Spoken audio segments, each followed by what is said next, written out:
Bismillahirrahmanirrahim. Alhamdulillahi rabbil alamin hamdan yuafi ni'amahu wa yukafi'u mazidah. Allahumma lakal hamdu hamdan katsiran tayyiban mubarakan fih. Allahumma lakal hamdu hatta tarda wa lakal hamdu ba'da ridha. Allahumma arda 'anna bihamdika ya rabbal alamin.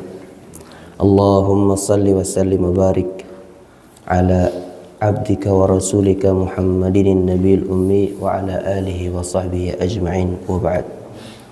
Jamaah salat subuh yang dimuliakan Allah subhanahu wa ta'ala, Assalamualaikum warahmatullahi wabarakatuh. Syukur kita kepada Allah subhanahu wa ta'ala atas limpahan nikmat yang masih kita rasakan.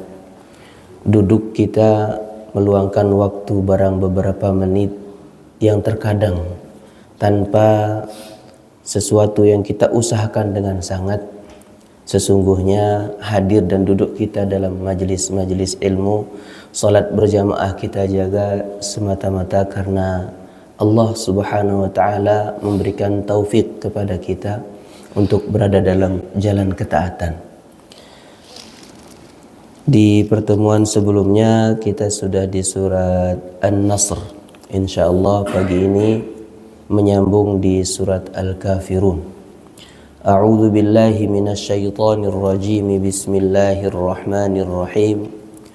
Qul ya ayyuhal kafirun la a'budu ma ta'budun wa la antum 'abiduna ma a'budu wala ana 'abidum ma 'abadtum wala antum 'abiduna ma a'bud lakum dinukum waliyadin. Allah subhanahu wa ta'ala menurunkan surat ini, satu dari beberapa surat yang jumlahnya 5 surat, diawali dengan kalimat qul.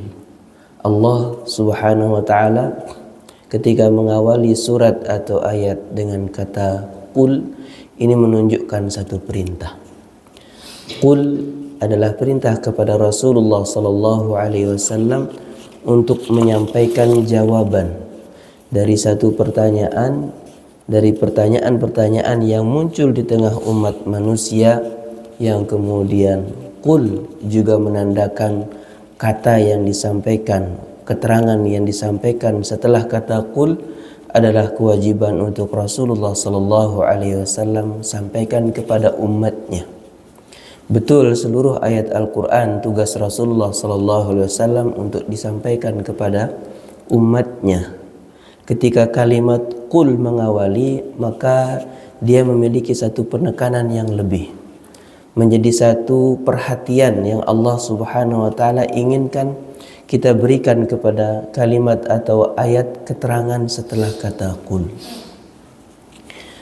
Rasulullah sallallahu alaihi wasallam, kalau kita kembali ke sababun nuzul dari surat ini, maka yang akan kita temukan di kitab-kitab tafsir adalah kedatangan 4 pemuka Quraisy yang datang kepada Rasulullah sallallahu alaihi wasallam untuk menawarkan solusi yang mungkin hari ini disebut win-win solution. Jadi supaya sama-sama enak.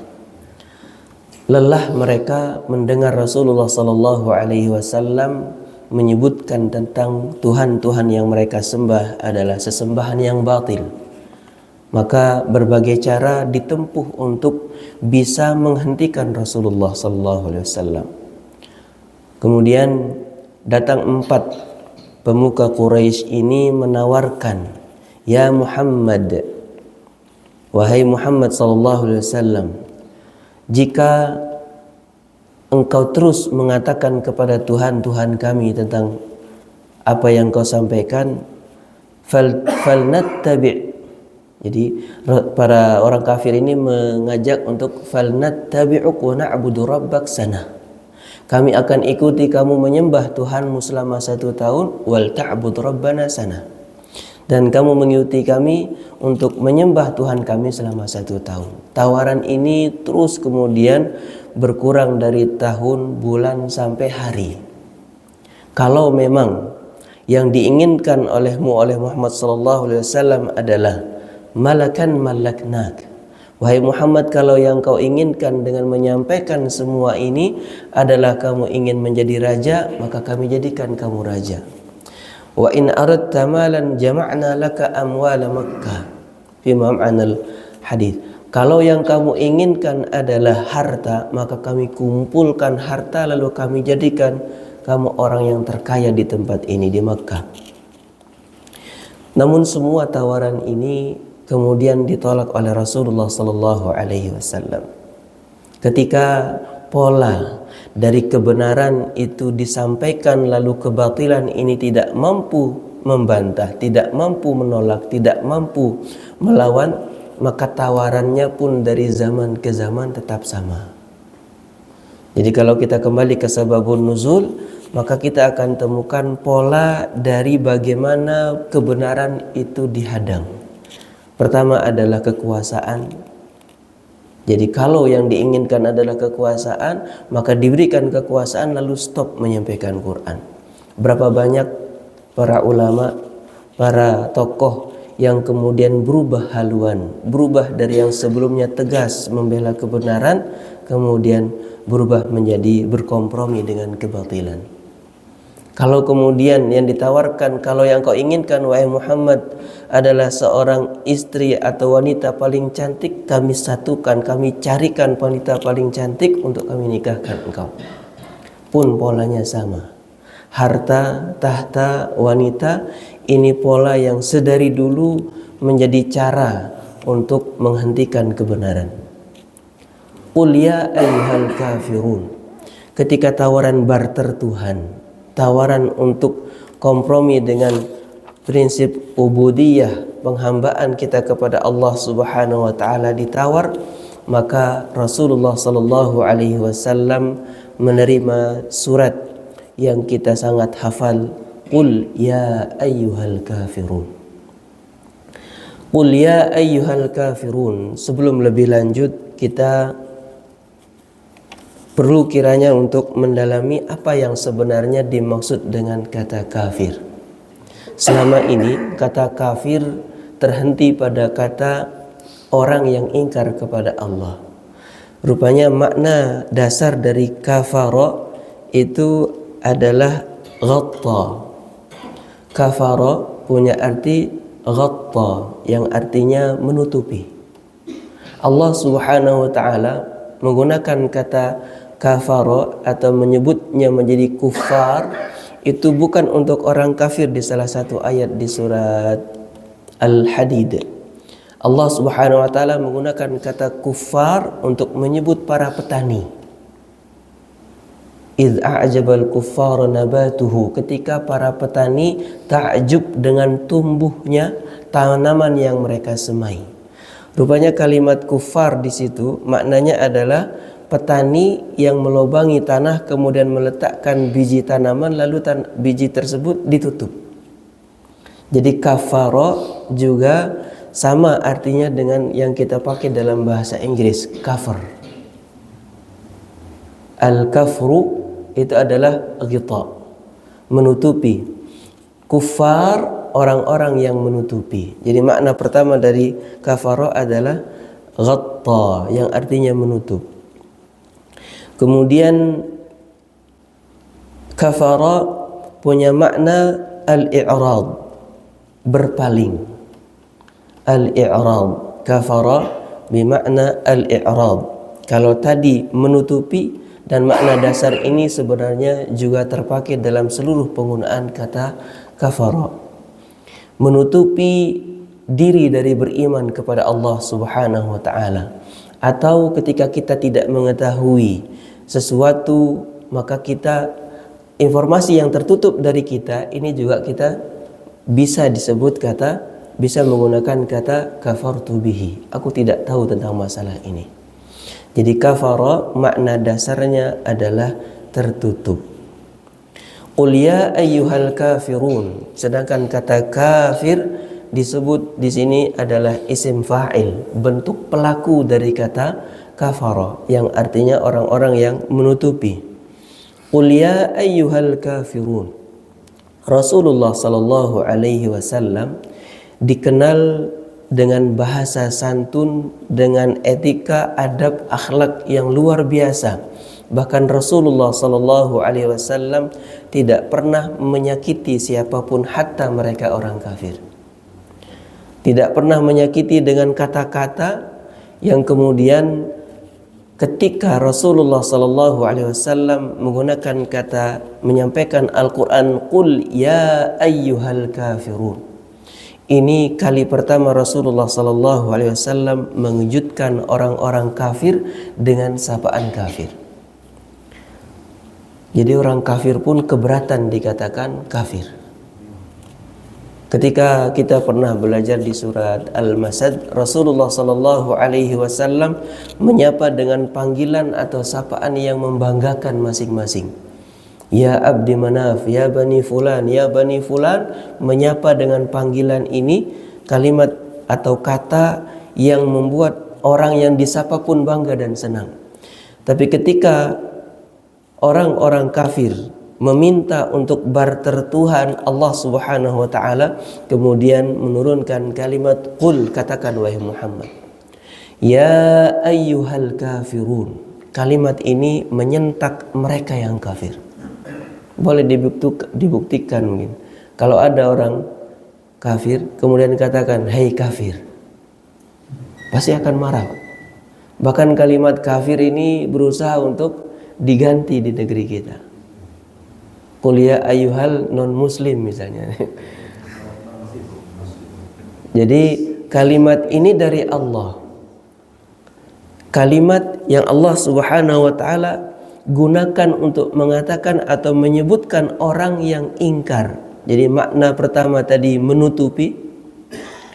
Ketika manusia ini bisa saja mengimani atau mempercayai kalau ditanya siapa yang menciptakan Allah, siapa yang menciptakan alam semesta, niscaya mereka akan mengatakan la yaqulunallah. Mengimani Allah Subhanahu wa taala sebagai pencipta, al-imanu billahi khaliqan, beriman kepada Allah Subhanahu wa taala sebagai pencipta, ternyata bentuk kekafiran atau kekufuran itu adalah mengingkari Allah Subhanahu wa taala dalam memberikan nikmat yang lainnya. Sehingga kekufuran atau menutupi diri tadi dari beriman kepada Allah Subhanahu wa taala bisa bentuknya beragam. Kalau kita ditanya siapa yang menciptakan alam semesta, semua kita akan mengatakan Allah. Tapi dalam apa yang kita jalani, yang kita yakini, dalam lisanul hal, perilaku sikap kita, ternyata sadar ataupun tidak, kita bisa saja, na'udzubillah, mengingkari sebagian dari sifat Allah.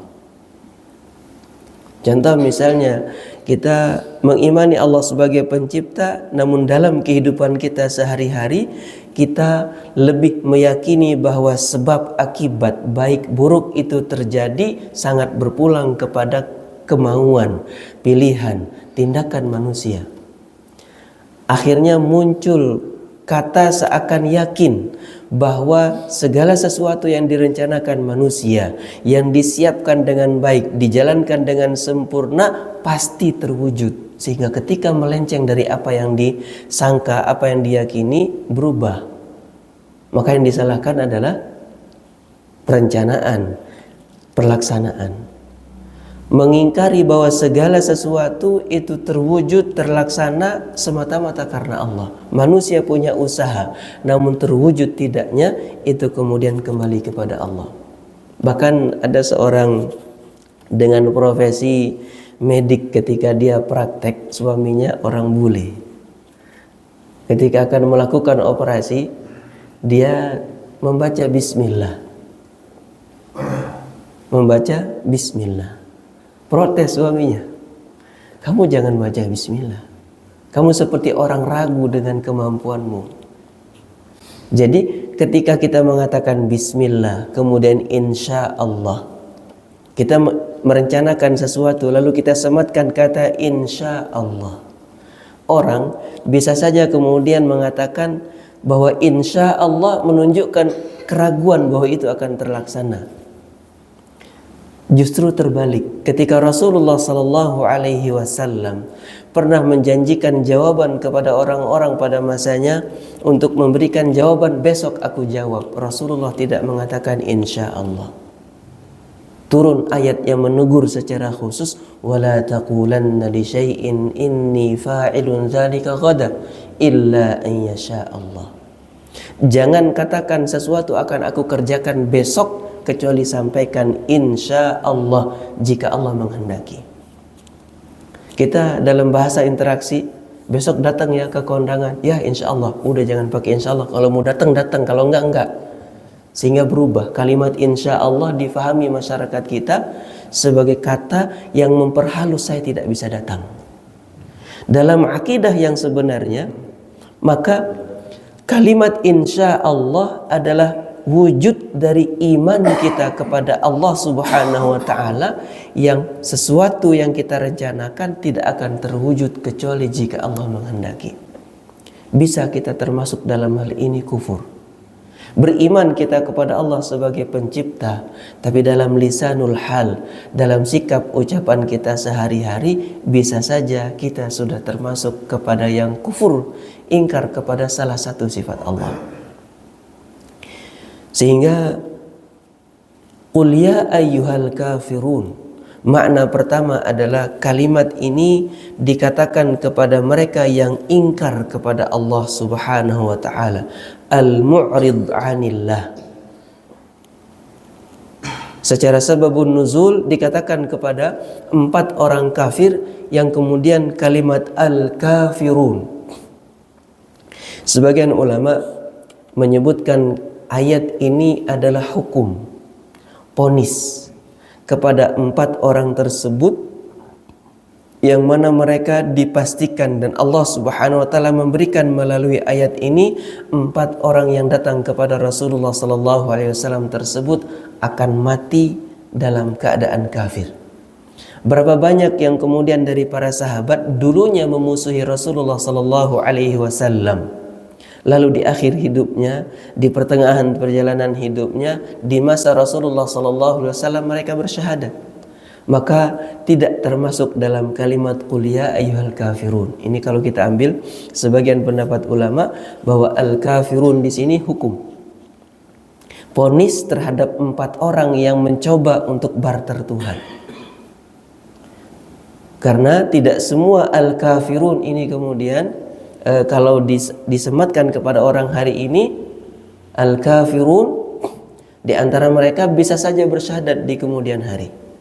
Ini makna pertama kalau dibatasi kepada sababun nuzul 4 tokoh Quraisy yang datang kepada Rasulullah sallallahu alaihi wasallam, maka surat ini qul ya ayyuhal kafirun, 4 orang ini akan mati dalam keadaan kafir. Kalau kita perluas makna dari kata al-kafirun, maka kufrun bermakna i'rad, berpaling atau melupakan atau menutupi diri dari mengimani sifat-sifat Allah Subhanahu wa Ta'ala. Maka qul ya ayyuhal kafirun menjadi satu pengingat untuk diri kita. Bisa saja dalam tawakal kita, dalam yakin kita, dalam sabar kita, kita melupakan peran Allah Subhanahu wa Ta'ala. Maka ketika kalimat ini kita baca setiap hari, dibangun subuh kita ketika kita melakukan salat qabliyah. Rasulullah sallallahu alaihi wasallam mencontohkan surat Al-Kafirun dibaca di rakaat pertama setelah Al-Fatihah. Qul ya ayyuhal kafirun.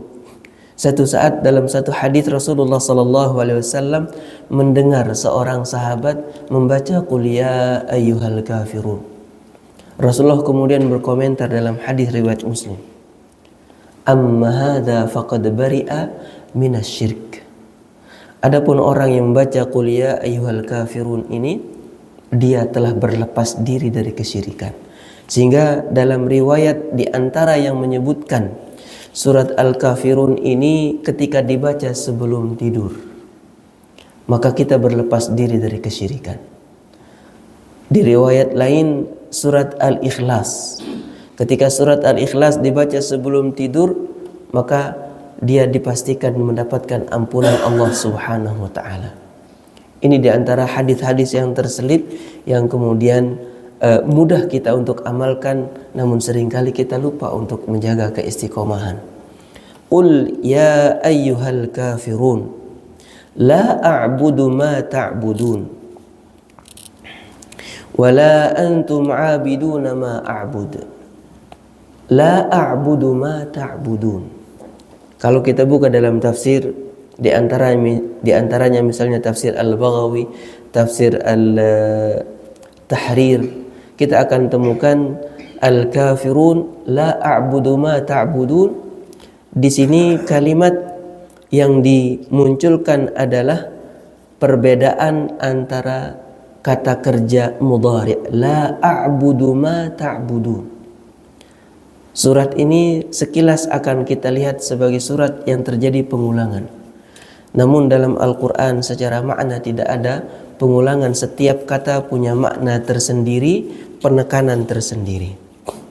Maka qul ya ayyuhal kafirun la a'budu ma ta'budun.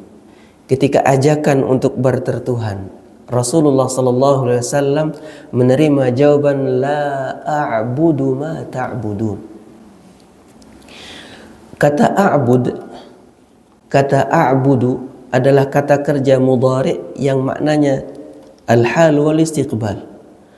Kalimat hari ini, sekarang dan seterusnya. Sehingga la a'budu, aku tidak akan menyembah hari ini dan tidak akan menyembah seterusnya.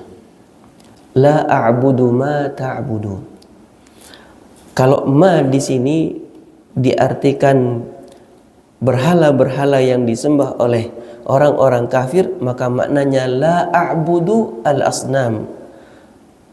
Tidak akan menyembah Tuhan-Tuhan atau sesembahan yang kalian sembah. La a'budu ma ta'budun. Makna pertama, objeknya, karena yang diajak adalah Rasulullah SAW menyembah patung-patung itu selama waktu tertentu, lalu mereka menyembah Tuhan, menyembah Allah Subhanahu Wa Taala dalam waktu tertentu. La a'budu ma ta'budun, tidak akan menyembah apa yang kalian sembah. Ini objek. Makna la a'budu ma ta'budun, kalau kemudian kata ibadah, kaifiyat, makna, isi, esensi dari semua proses ibadah, maka Rasulullah SAW seorang mukmin la a'budu ma ta'budun. Cara beribadah Rasulullah SAW tidak akan sama dengan cara orang-orang kafir itu beribadah. Karena perbedaan mendasar adalah la a'budu ma ta'budun. Seorang mukmin beribadah kepada Allah Subhanahu wa taala dari ketulusan iman, dari ketulusan akidah, kemurnian akidah. La a'budu ma ta'budun, tanpa dibarengi dengan kesyirikan. La a'budu ma ta'budun, ubudiyah kepada Allah Subhanahu wa taala murni karena tasdiq, pembenaran hakiki kepada ubudiyah, kepada uluhiyah Allah Subhanahu wa taala. Sedangkan orang kafir, ketika dia menawarkan aku sembah Tuhanmu selama waktu tertentu, maka yang mereka lakukan ini ada tendensi. Mereka mau beribadah menyembah Allah Subhanahu wa taala, tapi dengan keinginan Nabi Muhammad SAW atau orang mukmin lainnya juga beribadah kepada atau menyembah sesembahan mereka. Sehingga ibadah yang dilakukan oleh orang kafir ketika mereka mau menyembah Allah Subhanahu wa taala adalah ibadah transaksional. Jadi kalau sekarang kan pakai politik transaksi gitu ya. Saya ngasih apa, kamu kasih apa. Jadi ibadah la a'budu ma ta'budun, kita butuh menegaskan bahwa ibadah kita kepada Allah tidak sama dengan ibadah orang kafir kepada sesembahan mereka. Ibadah kita kepada Allah Subhanahu wa taala adalah ketundukan kepada kehendak Allah Subhanahu wa taala, ketundukan kepada syariat Allah Subhanahu wa taala. La a'budu ma ta'budun. Kata ubudiyah, kalau kita kembali kata ibadah, kata abada, di antara makna penggunaannya dalam bahasa Arab adalah kalau jalan yang tadinya berantakan, sulit untuk dilewati, begitu dia dihaluskan, dirapikan dan bisa dilewati dengan mudah, maka ketika jalanan ini tunduk pada perapian, dirapikan, diperbaiki oleh manusia, maka tunduk posisinya ini namanya tariqun mu'abbad, jalan yang sudah ditundukkan, jalan yang bisa dilalui dengan mudah. Maka ubudiyah punya makna ketundukan total kepada Allah Subhanahu wa taala. La a'budu ma ta'budun. Ibadah seorang mukmin bukan semata-mata ibadah dalam bentuk gerak saja. Ibadah dalam hal ini bisa menjadi beberapa bagian. Pertama, ubudiyah kepada Allah Subhanahu wa taala yang kita lakukan bisa bentuknya ibadah badaniyah. Ibadah secara gerak fisik. Kita melakukan ibadah fisik dengan berdiri, lalu kemudian takbiratul ihram, ruku, sujud, ini fisik. Maka ibadah secara fisik ini tidak akan sempurna jika kemudian ruh jiwa kita membersamai apa yang terjadi atau kita lakukan dalam gerak fisik kita. Ubudiyah yang sifatnya ruh. Jiwa kita ikut membersamai fisik kita yang sedang melakukan gerakan salat. Maka dalam salat itu ada ibadah fisik, ibadah badaniyah. Kemudian dalam salat itu juga ada ibadah qauliyah. Ibadah yang sifatnya kita membaca ucapan yang dalam kita salat mulai dari kalimat Allahu Akbar. Tidak cukup kita mengangkat tangan lalu dalam hati mengatakan Allahu Akbar. Maka butuh kita melafazkan, karena begitu Rasulullah sallallahu alaihi wasallam mencontohkan. Idza qumta ila sholati fastaqbilil qiblah thumma kabbir, lalu bertakbir. Dalam hadis-hadis lain, innama ju'ila al-imamu liyutamma bih. Imam itu dijadikan imam untuk diikuti. Fa idza kabbara fakabbiru. Maka dalam ucapan Allahu Akbar adalah ibadah lisan, ibadah qauliyah. Ini akan menjadi sempurna ketika dalam gerak yang kita lakukan sunnah memang mengangkat tangan. Kemudian ucapan lisan kita dibarengi dengan satu pengagungan dalam hati kita, Allahu Akbar, maka kita sedang ada dalam ibadah badaniyah, fisik, ibadah qauliyah, kita berucap, ibadah qalbiyah, kita berzikir dengan memaknai apa yang sedang kita ucap. Maka kalimat la a'budu ma ta'budun, ubudiyah ini seorang mukmin akan betul-betul khusyuk dalam ibadahnya, dalam salatnya, dalam semua yang dia lakukan kepada Allah Subhanahu wa taala, terlibat jasadnya, terlibat lisannya, terlibat hatinya. Kemudian ibadah lain adalah ibadah harta. Ibadah harta, apakah dia hanya semata-mata harta saja? Rupanya kalau diperhatikan lebih teliti, ternyata apapun ibadah selalu terlibat antara fisik, kemudian lisan. Ketika kita kemudian hati kita ikhlas dan ridha kepada ketentuan Allah, ini semua masuk. Bisa bentuknya ubudiyah itu qalbiyah, tidak disertai dengan fisik. Contoh misalnya keikhlasan. Tapi keikhlasan ini juga dalam melakukan sesuatu. Misalnya tawakal, ibadah tawakal, berpasrah kepada Allah. Ketika kita berpasrah kepada Allah, maka sandaran kita, berharap kita tidak lagi kepada selain Allah.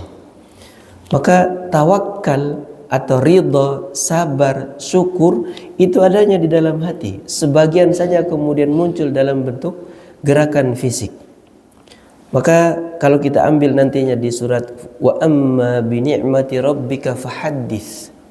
Kalau kita buka dalam tafsir, ternyata dengan nikmat-nikmat Allah itu tunjukkan, sampaikan. Rupanya yang lebih kuat disebut oleh para ulama adalah dalam bentuk kesyukuran amali.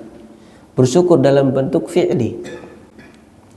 Sehingga kalimat qul ya ayyuhal kafirun la a'budu ma ta'budun.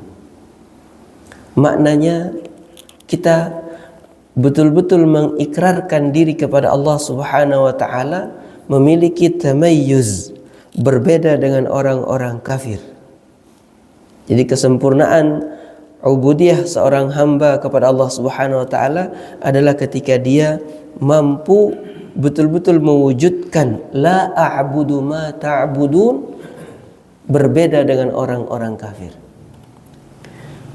Wala antum 'abiduna ma a'bud. Di sini berubah menjadi 'abidun. Wala antum 'abiduna ma a'bud.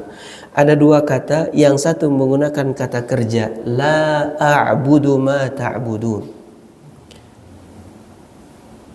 Kemudian wala antum 'abiduna ma a'bud. 'Abidun adalah bentuk kata fa'il yang bentuknya pelaku.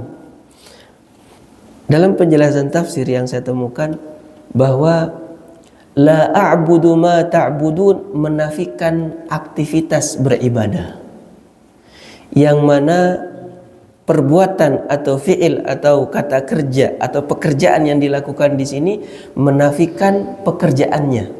Artinya orang bisa saja sesekali meleset, sesekali melakukan ibadah, sesekali menyembah kepada Tuhan selain Allah.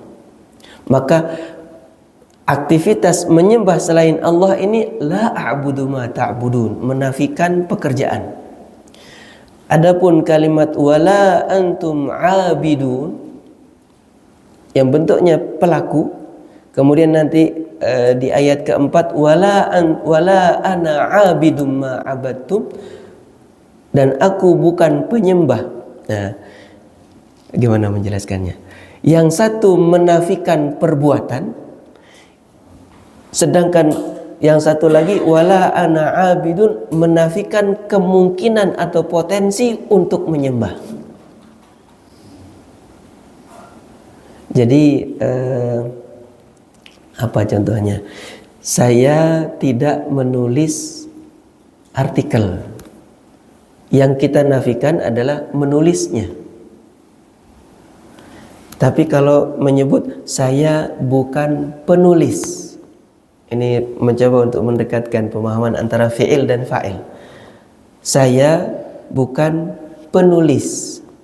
Maka kalau kita pakai kata penulis, kemungkinan kapan saat dia akan dari sebelumnya, hari ini, besok dan lusa, memang dia tidak akan pernah menulis.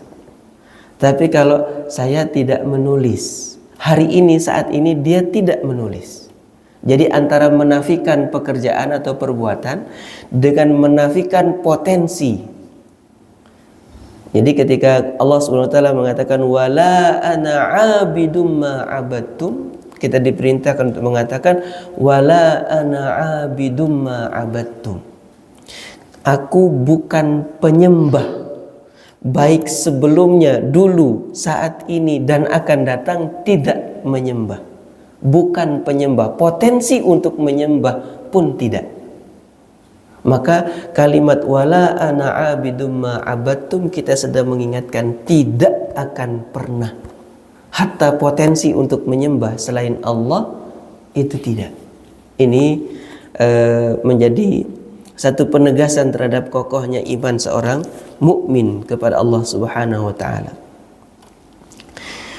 Kemudian bentuk kalimat qul ya ayyuhal kafirun la a'budu ma ta'budun wa la antum 'abiduna ma a'bud wa la ana 'abidum ma 'abadtum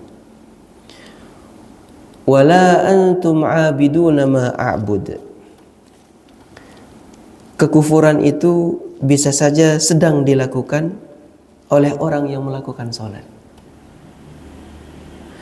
Rupanya di ayat lain di surat An-Nisa, kekufuran ini atau kafir kepada Allah dan Rasulullah bentuknya bisa masuk adalah orang-orang yang munafik.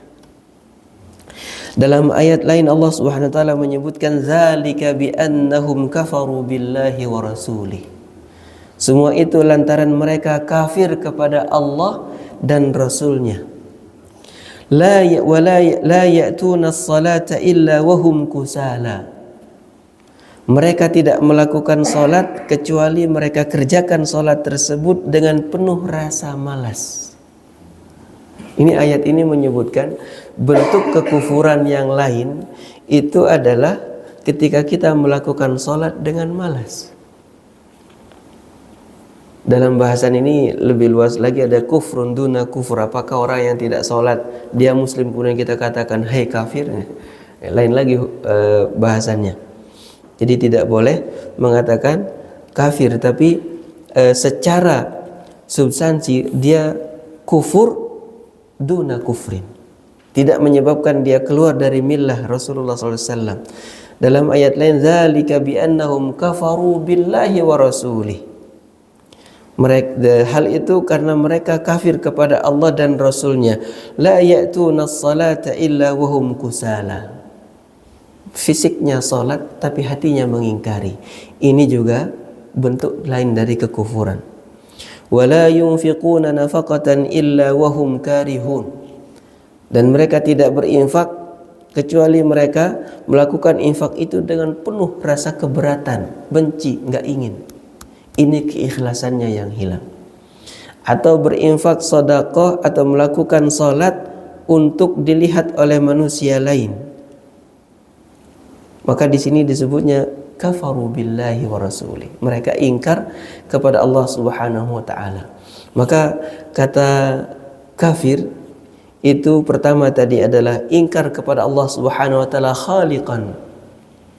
Ingkar kepada Allah sebagai pencipta.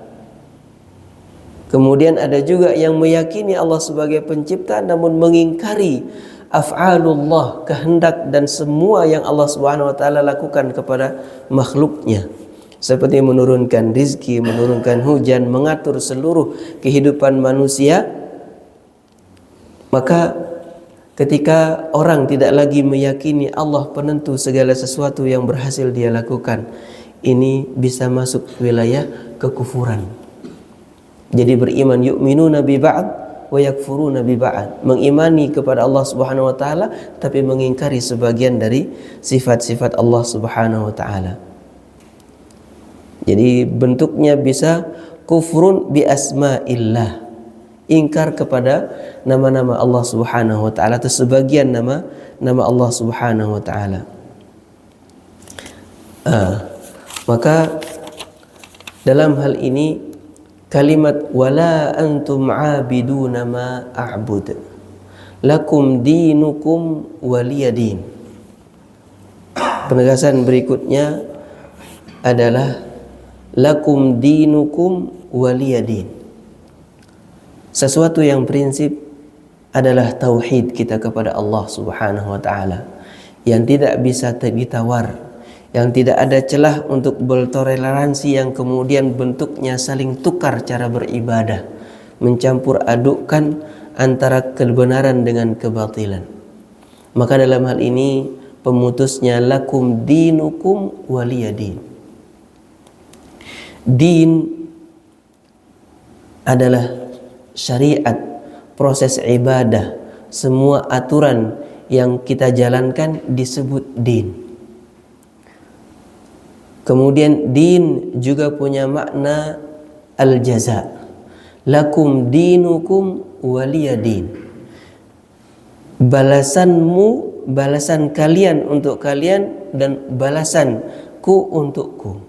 Yang dimaksud adalah semua syariat iman Islam yang kita jalankan ini memiliki balasan dari Allah Subhanahu wa taala, dan kemudian orang-orang kafir pun dengan apa yang mereka yakini dan mereka lakukan semasa hidup, lakum dinukum, untuk kalian balasan kalian. Jadi kalimat yang ada dalam surat ini seperti terulang, namun pengulangan ini punya makna. Yang pertama adalah tikrarut ta'zim, pengulangan untuk ta'zim sesuatu yang terkait dengan akidah ini bukan yang sembarang, bukan hal sembarang yang bisa dibuat untuk ditukar-tukar. Dita'zim. Jadi ta'zim amru al-kufri wal iman. Kemudian at-tikrar tadi, pengulangan la a'budu ma ta'budun, antara penegasan, antara menafikan satu perbuatan proses beribadah dengan menafikan potensi untuk beribadah kepada selain Allah Subhanahu wa taala. Kemudian la a'budu ma ta'budun, tidak menyembah apa yang kalian sembah dalam bentuk objek sesembahan. Kemudian berikutnya adalah la a'budu ma ta'budun, dalam hal ini menafikan cara beribadahnya orang kafir dengan cara beribadah kita tidak akan pernah sama.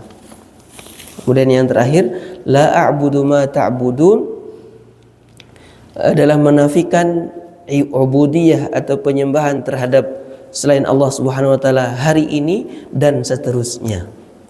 Ini sedikit dari yang mampu saya cari dan buka dari kitab tafsir. Mudah-mudahan menambah semangat kita, pemahaman kita terhadap surat pendek yang sangat kita hafal dan menjadi pengingat untuk kita. Surat ini Rasulullah SAW contohkan untuk kita baca hampir setiap hari. Pertama, di saat kita salat qabliyah subuh, Rasulullah mencontohkan membaca surat ini di rakaat pertama setelah Al-Fatihah. Kemudian di rakaat keduanya surat Al-Ikhlas.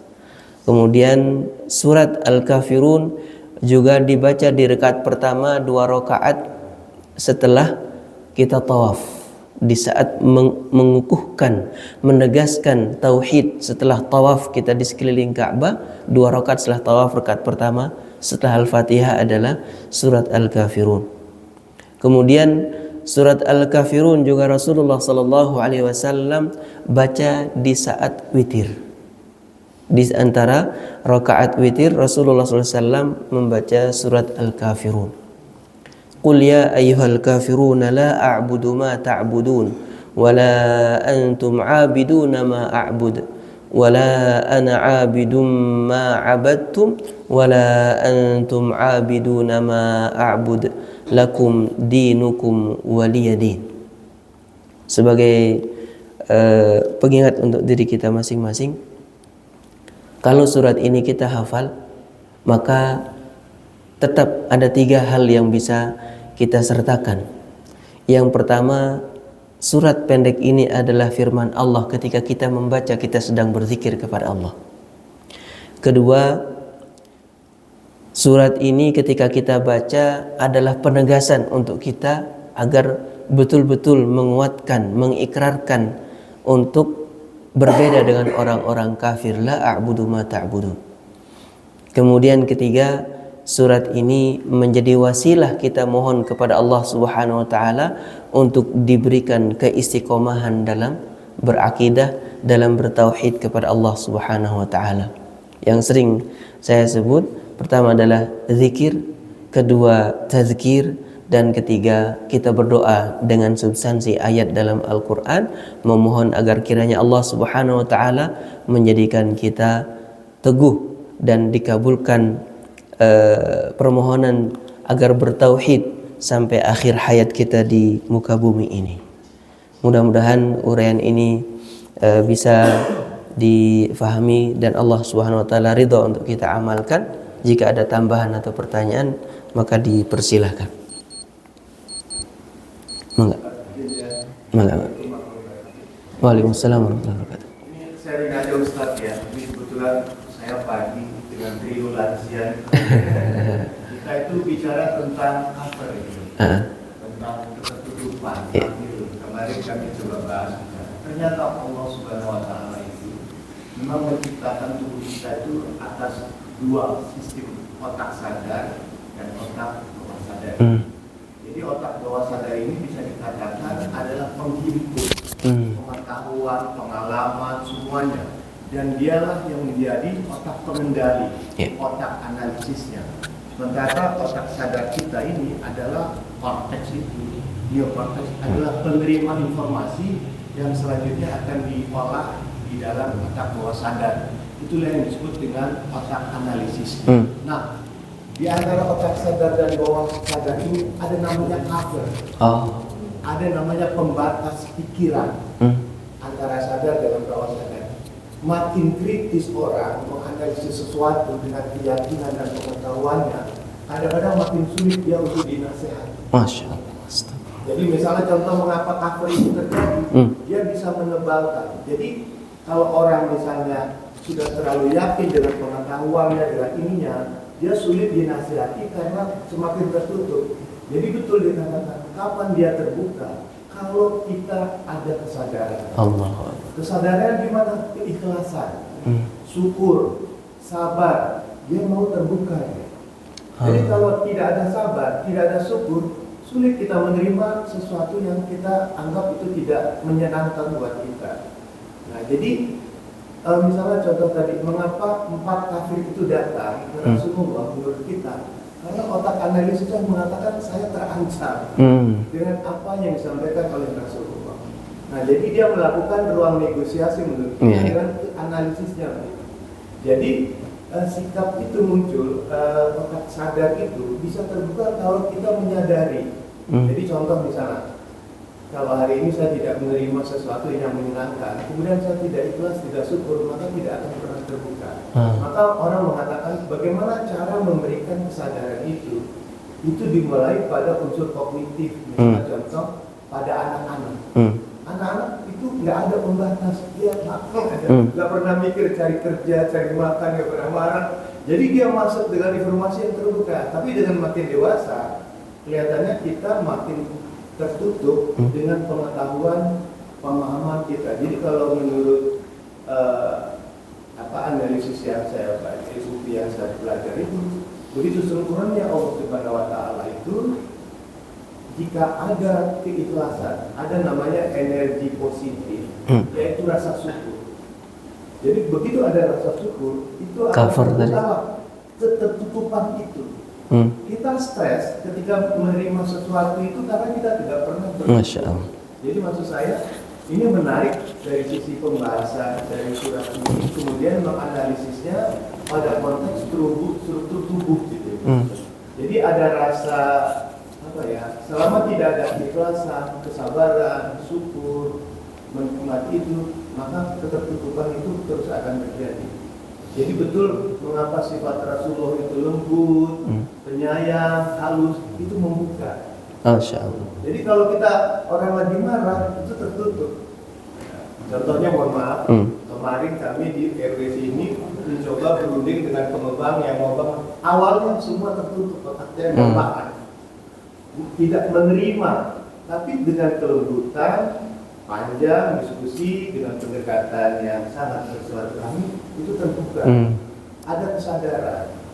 Jadi kalau menurut saya memang yang menarik ini jika ada sisi yang kita kaji bahwa segala firman Allah, segala ayat-ayat Allah itu bisa kita terima jika ada keikhlasan, ada keterbukaan, dan ada rasa syukur. Dan itu kelihatannya menjadi energi positif yang membuka kesadaran itu. Misalnya contoh hari ini kita dengar tausiah, ada yang ikhlas enggak? Ada yang tidak sabar enggak? Kalau tidak ada keikhlasan, ilmunya nggak masuk. Jadi memang ini hanya sekedar sharing aja. Masya Allah, Masya Allah. Mudah-mudahan yang saya baca, pengetahuan saya bisa menambah keyakinan kita bahwa sebetulnya ketertutupan itu kita yang menutup antara kesadaran kita dengan alam bawah sadar kita.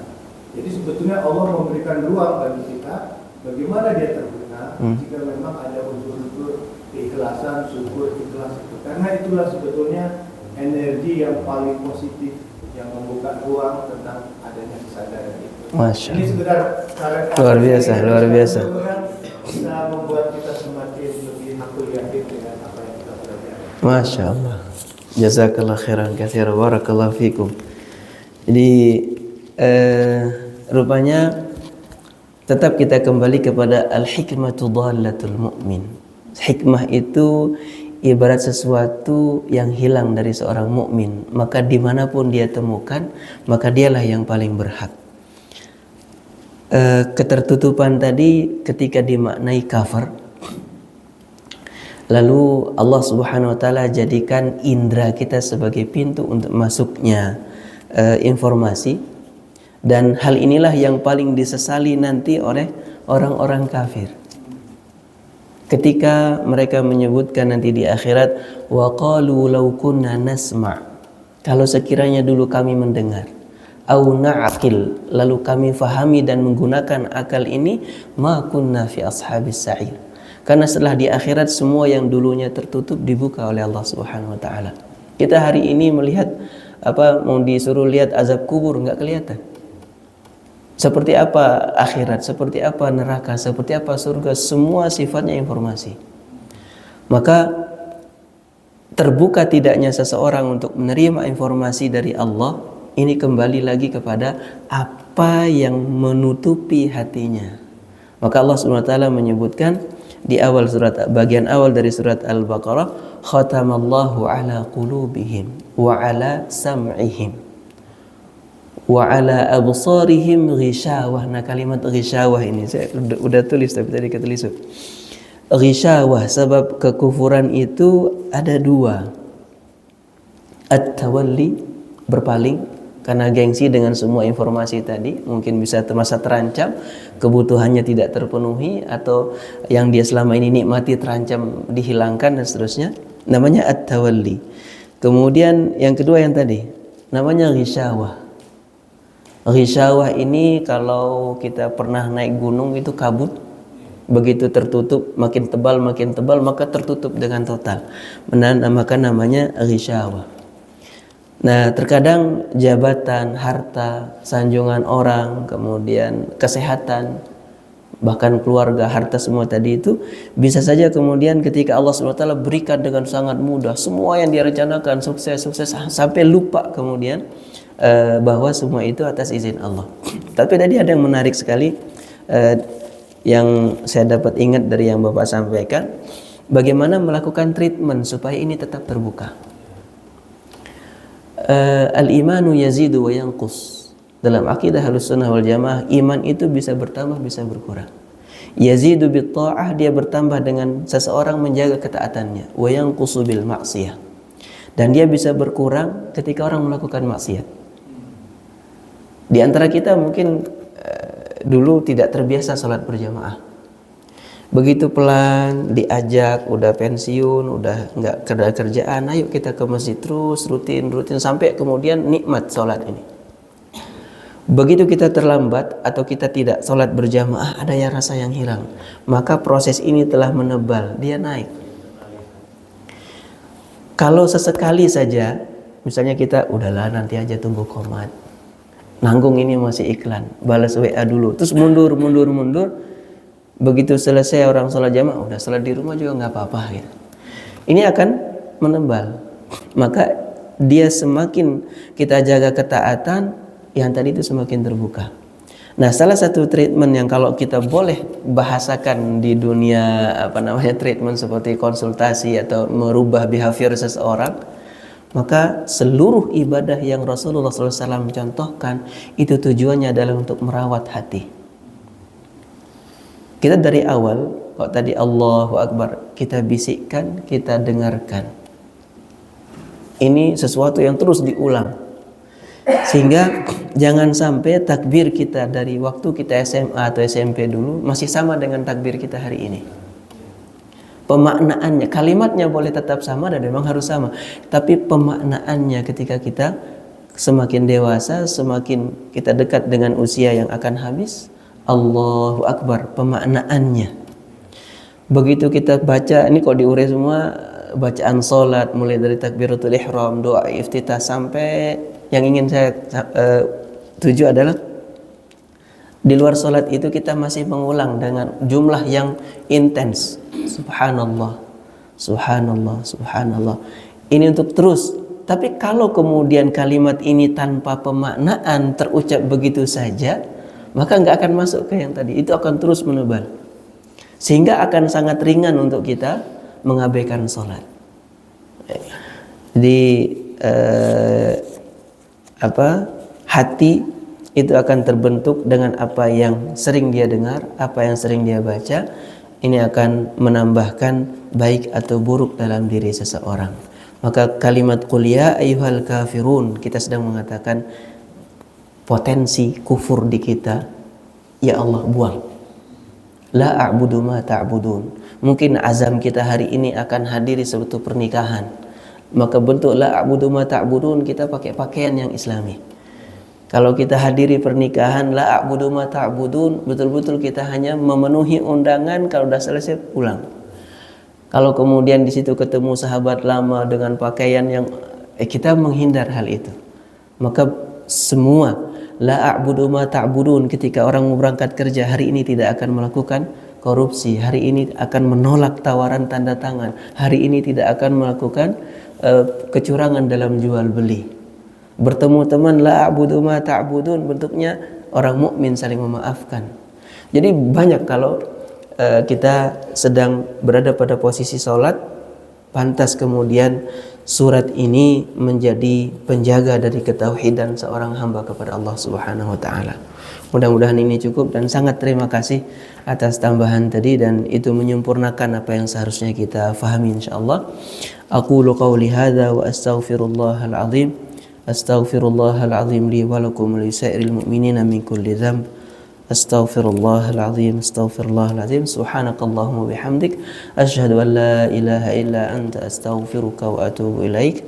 Assalamualaikum warahmatullahi wabarakatuh.